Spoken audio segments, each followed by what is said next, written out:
ஐயா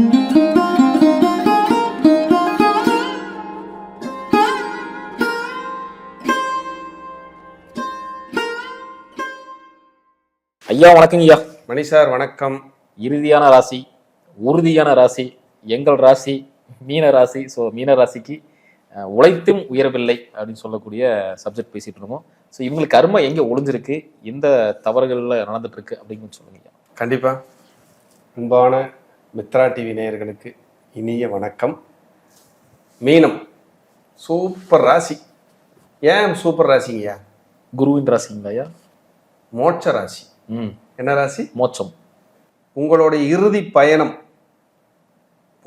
போதும் அப்பா என்ன ஆளை விடுற சாமி அப்படின்னு ஒரு ராசி சொன்னா மீனம். மீனம் அதை இறுதி பயணம்னு சொல்றோம். உண்மையிலேயே நீங்க மீன ராசியில பிறந்தா மோட்சம் உறுதி. மோட்சத்துக்கான வாயிற்கதவு, ஒரு பெரிய டோர் ஓப்பன்ல இருக்கு அப்படின்னா மீனம் தான். யாருக்காவது மீனத்திலேயே கேது இருக்குன்னு வைங்க, டபுள் மோட்சம்.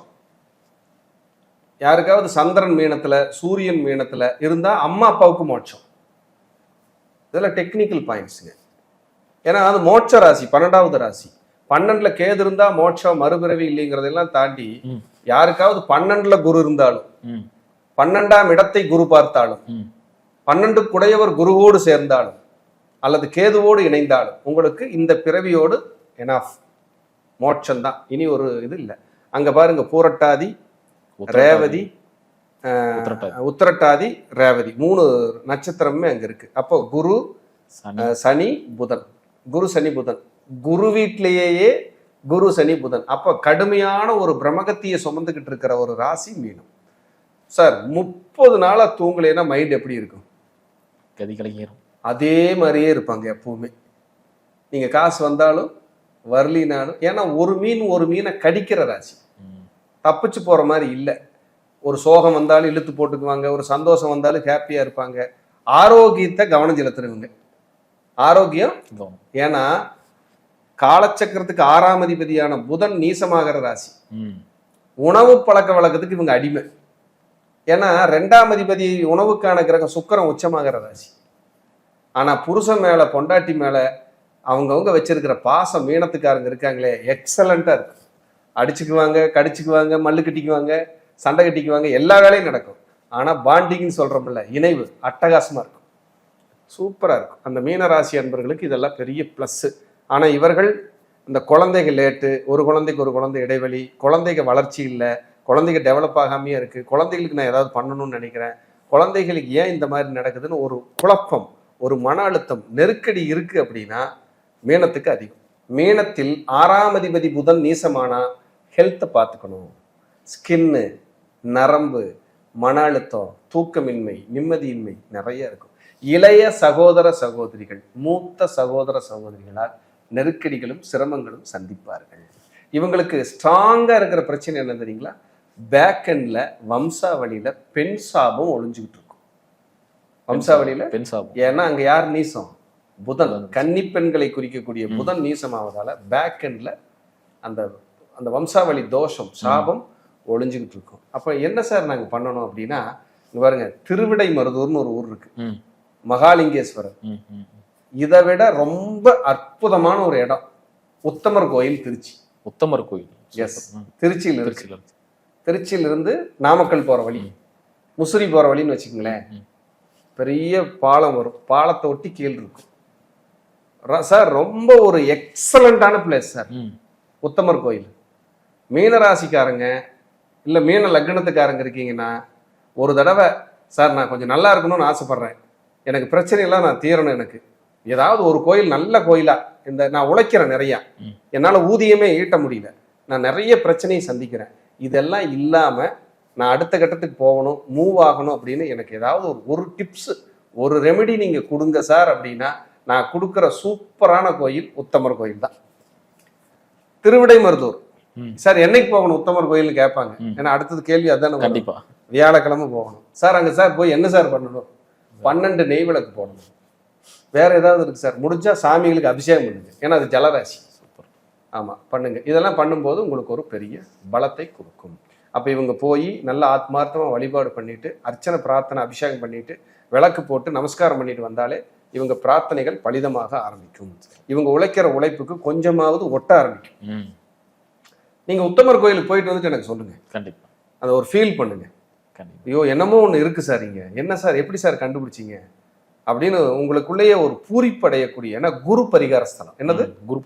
குரு பரிகார ஸ்தலம். உங்களுக்கு பிரம்மகத்தினால சார் பிரம்மகத்தினால என்ன சார் ஆயிரும்? பிரம்மகத்தினால உங்களால முதல்ல பொருளாதாரத்தை சேர்க்க முடியாது, உழைப்புக்கு தகுந்த ஊதியம் கிடைக்காது.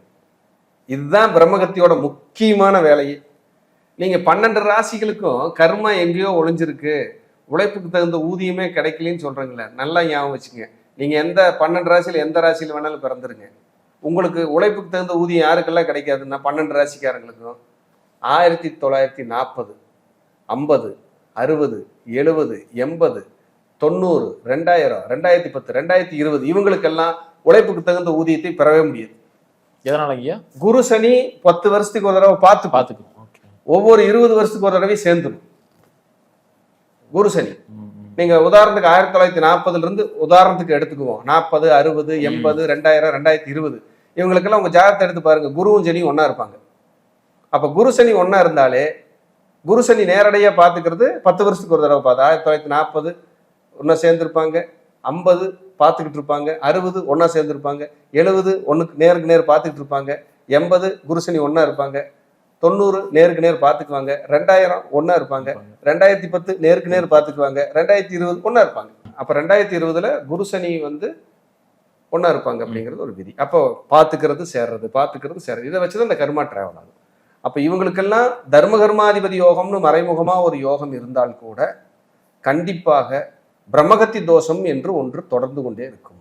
இவர்களுக்கு தலை சிறந்த தீர்வு திருவிடை மருதூர். அங்க போய் மகாலிங்கேஸ்வரர் கோயில்ல ஆத்மார்த்தமா பரிகார பூஜை 700 ரூபாய்ன்னு நினைக்கிறேங்க. காலையில 6 மணிக்கே இருக்கணும். ஒரு வியாழக்கிழமை அல்லது ஒரு சனிக்கிழமை அல்லது ஒரு அனுச நட்சத்திரத்தன்னைக்கு போய் அந்த பரிகாரத்தை எடுத்துட்டு உத்தமர் கோயிலுக்கு கண்டிப்பா ஒரு நாளாவது போயிட்டு வாங்க. உங்க கர்மா விலகுச்சினாலே, நான் நிறைய உழைக்கிறேன், எனக்கு பிரயோஜனம் இல்லாமல் இருந்தது, இப்போ இது எல்லாமே சரியாயிருச்சு, இப்போ நாங்கள் நல்லா இருக்கிறோம் அப்படிங்கிற ஒரு சப்ஜெக்டை உங்களுக்கு நிறைவாக ஒன்று கொடுக்குது அப்படின்னாலே உங்களுக்கு இந்த உத்தமர் கோயில் வழிபாடே புண்ணியத்தை கொடுத்து விடும். ஆமாம், இவங்க பாருங்க, மீன ராசியில் பிறந்தவங்களுக்கு அஷ்டமாதிபதியே லக்னத்தில் இருப்பார், ராசியில் இருப்பார் சுக்கிரன். அப்போ இவங்கெல்லாம் என்ன பண்ணணும்? சுயமுயற்சியால் முன்னேறவங்க மீனராசிக்காரங்க. இவங்கெல்லாம் என்ன பண்ணணும்னா, பிரம்மாண்டத்துக்கு போகாம, சக்திக்கு மீறி போகாம, பெரிய அளவுல போகாம, நிதானமா நிறைவா வாழ்ந்தா சேஃப், ரொம்ப நல்லா இருக்கும். இவங்களுக்கெல்லாம் ஈஸியா சுகர், அஜீரண கோளாறு, கல்லீரல், கணைய பிரச்சனை, ராஜ உறுப்புகள்ல அந்த ஃபங்க்ஷன் கொஞ்சம் கொஞ்சமா கம்மி ஆகிறது, இதெல்லாம் ஒரு 60-70 வயசுக்கு மேல அப்படியே ரொம்ப டேமேஜ் பண்ணும். அப்ப இப்ப இருந்தே ஃபுட் ஹேபிட் எடுத்து எடுத்து எடுத்து எடுத்து இவங்களை சரி பண்ணிக்கிட்டே வந்தாங்கன்னா அடுத்த கட்டத்துக்கு இவங்க போயிடுவாங்க, ஒரு உயரத்தை நோக்கி போவாங்க. அதே போல மீனராசியில நீசமாகிறது புதன், அடிக்கடி மன வேதலிக்கிறது, புத்தி மனம் சார்ந்த விஷயத்துல நெருக்கடியை கொடுக்கறது, மனம் அப்படியே ஒரு இறுக்கமா இருக்குன்னு சொல்றது, டென்ஷனா இருக்குன்னு சொல்றது, ஒரு 10 நாளைக்கு ரொம்ப நல்லா இருக்கு சார், அடுத்து ஒரு 30 நாளைக்கு ரொம்பவே சரியில்லை சார், நான் ரொம்ப கஷ்டப்படுறேன் சார், ரொம்ப பிரச்சனையாகுது சார் சொல்றதெல்லாம் மீன். நான் நிறைய உழைக்கிறேன், ஏன்னா உழைப்புக்கானவன் அங்க நீசமாயிடுறான் சார். நீங்க 100 தடவை உழைச்சா கூட அவன் கொடுக்க மாட்டான். உழைப்புக்கான புதன் 6 கூடையவன், காலச்சக்கரத்துக்கு கூடையவன் அங்க நீசமாயிடுறான். நீங்க 100 தடவை உழைச்சா கூட உங்களுக்கான பெனிஃபிட் அவன் வாங்கி தரவே மாட்டான். நான் ஓடிக்கிட்டே இருக்கிறேன், ஏன் எனக்கு மட்டும் இப்படி நடக்குதுன்னு உங்களை போட்டு உழுக்குன்னு உலுக்கி விட்டுரும். அப்ப இதையெல்லாம் நீங்க சரி பண்ணணும்னா முதல்ல நீங்க கால் வைக்க வேண்டிய இடம் உத்தமர் கோயில் தான். போயிட்டு நல்ல ஆத்மார்த்தமா வழிபாடு பண்ணிட்டு விளக்கு போட்டுட்டு, நான் அப்படியே அந்த வழிமுறையெல்லாம் சொல்லிட்டேன், எப்படி விளக்கு போடணும், என்னென்ன பண்ணணும், எத்தனை விளக்கு போடணுங்கிறது எல்லாமே இந்த வீடியோலயே சொல்லியிருக்கிறேன். நீங்க எல்லாமே பார்த்துக்கிட்டு அற்புதமா முறையான வழிபாடை பண்ணுங்க. நிச்சயமா ஆண்டவன் இறைவன் உங்களோடு இருப்பான், உங்களை வழிநடத்துவான், வாழ வைப்பான், உயரத்தை நோக்கி பறக்க வைப்பான். கவலையே படாதீங்க.